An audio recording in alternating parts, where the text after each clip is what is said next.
تیری یاد ہم سفر۔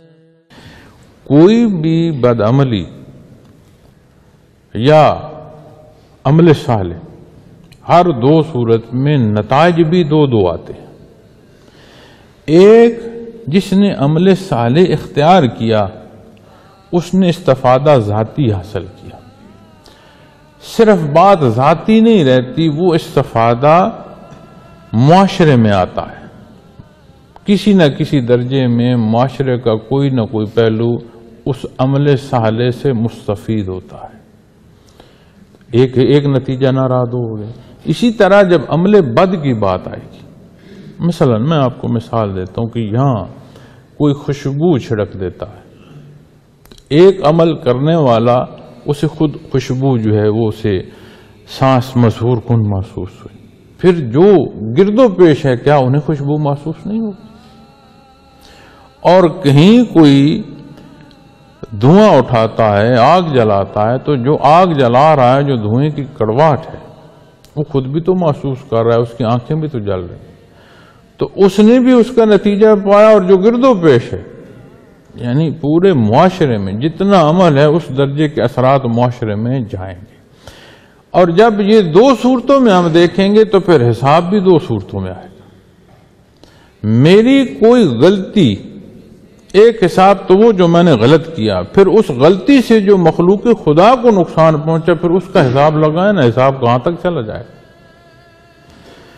تو یہ کہہ دینا کہ یہ میرا ذاتی فعل ہے، بھائی کہیں ایسی جگہ نہیں رہتے ہو جہاں اللہ کی مخلوق اور کوئی نہیں رہتی کہ صرف ذاتی فعل ہے اور ذاتی اثرات۔ پھر قرآن و حدیث سے اگر آپ دیکھیں تو نہ صرف معاشرے پر اس کے اثرات ہوتے ہیں بلکہ اس کے اثرات تخلیق پر ہوتے ہیں، اس عالم آب و گل پر ہوتے ہیں، موسموں کے تغیر و تبدل اور دنیا پر جو حالات پیش آ رہے ہیں ان سب میں انسانی اعمال جو ہیں وہ شامل ہوتے ہیں۔ حضرت عمر فاروق رضی اللہ تعالیٰ تشریف فرما، زلزلہ آیا، آپ نے درہ اٹھا کر زمین پر مارا، کیوں کانپتی ہے؟ کیا تیرے اوپر ظلم ہو رہا ہے؟ تب سے آج تک پھر وہاں زلزلہ نہیں آیا۔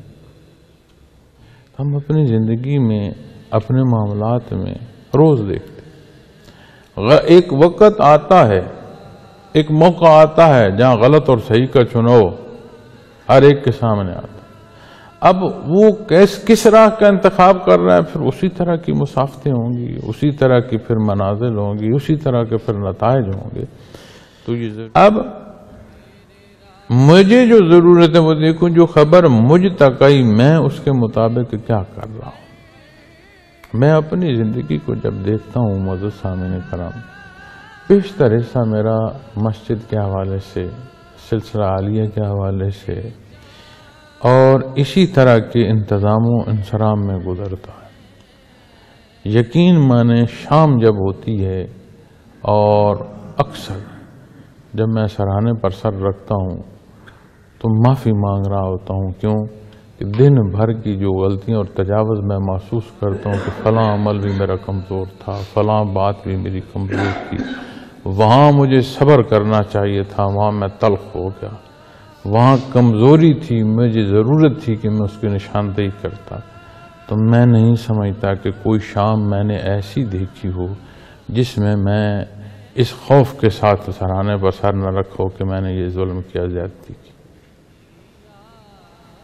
تو میں کسی اور کی بحث میں کہاں جاؤں جب ہر شام مجھے اپنی کمزوریوں سے فرصت نہیں ہے؟ کیا ضرورت ہے بھائی کہ میں مخلوق کی اعمال اپنے گلے ڈالتا رہوں، ان کو زیر بحث لاتا رہوں؟